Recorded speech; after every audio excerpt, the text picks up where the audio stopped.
국정기획위원회에서 정부 조직 개편을 최우선 과제로 삼으면서 검찰 개혁이 다시 화두로 떠올랐습니다. 최근 여당에서 나온 검찰 개혁 법안을 뼈대로 논의가 진행될 것으로 보이는데 구체적인 검찰 개혁 법안 내용 백인성 법조 전문 기자와 함께 살펴보도록 하겠습니다. 어서 오세요. 네, 우선 검찰 개혁 법안 내용 지금 얘기가 나오고 있는데 핵심부터 우선 정리해 주시죠. 네, 우선 이번에 민주당에서 나온 법안이 총 4가지입니다. 네. 아직 당론으로 확정된 건 아니어서 조정 가능성은 있는데요.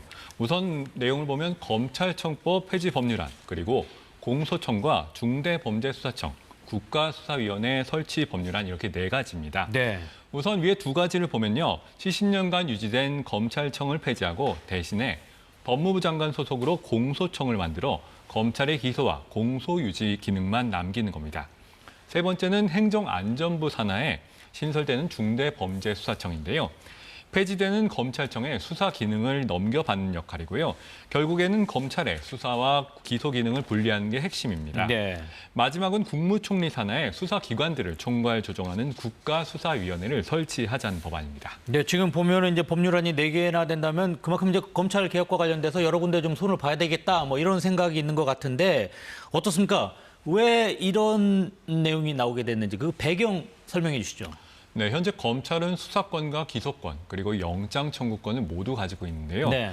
지금까지 사건을 직접 수사한 조직이 스스로 기소 여부까지 결정하게 되면 무죄 추정 원칙이 잘 적용이 되질 않고, 그리고 그동안 선택적 수사, 그리고 별건 수사가 이뤄져 왔다는 게 여당의 인식이고요. 이 때문에 검찰에 집중된 수사와 기소 기능을 분리해서 수사는 중수청과 경찰, 공수처가 맡고 기소 기능은 공소청이 각각 담당하도록 해서 견제하는 구조를 만들겠다는 게 그 배경입니다. 자, 지금 뭐 이렇게 배경도 있고 의도도 있는 것 같은데 이 부분 개정안에 대해서 비판이 있는 게 또 현실이죠. 네, 그렇습니다. 현실적으로 그동안 쌓아온 국가 수사 역량이 후퇴할 수가 있다. 이게 가장 큰 비판인데요. 네. 왜냐하면 중수청이 신설이 되더라도 그 역량이 확보될 때까지 수사 공백이 있을 수다. 있다 이런 얘기고요. 네. 또 검찰에 있던 검사 그리고 수사관들이 중수청이나 경찰로 이동할 수가 있는데 이 경우에는 신분이 수사관으로 바뀌게 되고 더 이상 검사가 아니게 됩니다. 이 때문에 이동을 한 가능성도 미지수고요. 따라서 국제 자금 추적이나 증권 범죄 수사처럼 특수한 분야에 대한 노하우가 이게 이전이 제대로 될 수 있느냐 이 부분에 대해서 우려가 있고 네. 개정안대로면 검찰의 보안 수사도 완전히 사라지게 돼서 사건이 암장될 우려가 있다. 그리고 중수청의 수사가 오히려 통제받지 않을 가능성이 있다. 그런 우려가 나오고 있습니다. 근데 지금 뭐 이런 법률안이 나온다고 하는 거가 이제 다분히 또 그리고 또 명확하게 또 다른 것과 관련돼서도 또 우리가 이제 법리적인 문제를 같이 검토해야 하는데 여기 보면은 그 법리적인 상황에서 좀 이런 것은 좀 문제가 있을 수 있다. 이런 의견이 지금 제기되고 있죠. 학계에서 나오는 주장인데요. 일단 법리적으로 따지되면 이 조정이 기존의 헌법 조항에 대해서 좀 맞지 않는다. 이런 의견이고요. 네. 예전에도 검찰 수사권 조정 때 나왔던 주장인데 우리 헌법이 검사의 영장 청구권을 규정을 하고 있거든요. 그런데 이 영장 청구권이 수사권을 전제로 하는 것이어서 이게 분리될 수가 있느냐. 이런 주장입니다. 네. 그리고 또 군검사나 공수처 검사의 경우에는 또 여전히 수사권을 갖게 되어서 형평성 문제도 나오고요. 또 우리 헌법에 검찰총장이라는 문구가 명시적으로 있습니다. 그런데 개정안에는 공소청장을 검찰청장으로 보는 조항도 있어서요. 법률로 헌법을 사실상 개정하는 효과가 있는 거 아니냐. 역시 논란이 되고 있습니다. 이렇게 지금 뭐 개혁과 관련된 여러 가지 이야기 속에서 새로 만든다고 하는 게 국가수사위원회. 이것과 관련돼서 지금 야당 쪽에서는 우려를 하고 있는 것 같은데 어떻습니까? 그렇습니다. 우려는요. 그 신설 기관의 구성 때문입니다. 네. 수사기관을 총괄하는 국가수사위원회 이게 총리실 밑에서 수사 조정 역할을 맡게 되는데요. 이 위원장을 포함해서 총 11명의 위원으로 구성이 됩니다.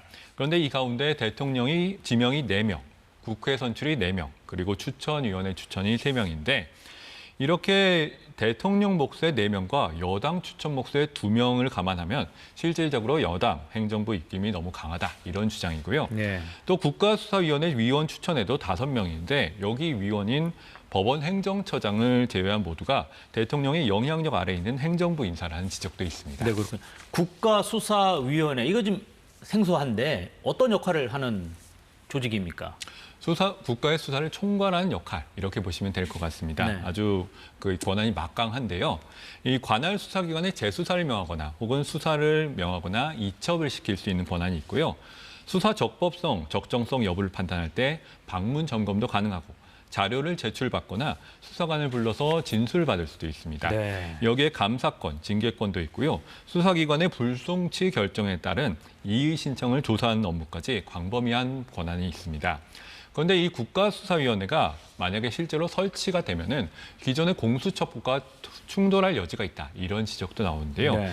왜냐하면 현행 공수처법이 지금 독립적인 수사를 보장하고 있는데 여당 법안에는 국수위가 관장하는 수사기관에 이 공수처가 포함이 돼 있기 때문이거든요. 그래서 국수위가 공수처의 이 권고만 가능한 건지 아니면 이 강제 조정도 가능한지 논란이 있는 대목입니다. 네, 지금 보면은 이제 국수위가 수사에 대해서 앞서 백 기자가 이의 신청 사건 조사까지도 뭐 이렇게 포함한다 이런 이야기 했는데 이런 거 업무적으로 양이 굉장히 많지 않나요?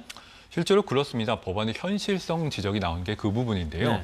이게 수사기관의 불송치 결정, 그러니까 쉽게 말하면 그러니까 혐의가 없다고 본 경우에는 고소인이 이의 신청을 할 수가 있습니다.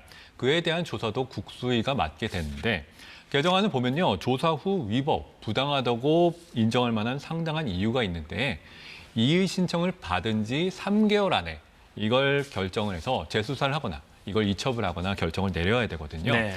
그런데 이게 이의 신청이 연간 3, 4만 건이 된다는 것이죠. 네. 경찰 건만. 그래서 3개월 안에 이게 다 해결될 수 있는지가 의문이고 또 고소인이 없어서 이의 신청이 불가능한 범죄가 있는데 이건 또 어떻게 할 건지 1차 수사에 대한 제어가 제대로 가능할지 법안의 보완이 필요하다는 지적이 있습니다. 네, 알겠습니다. 오늘 여기까지 듣도록 하겠습니다. 지금까지 백인성 법조 전문기자와 함께했습니다. 고맙습니다.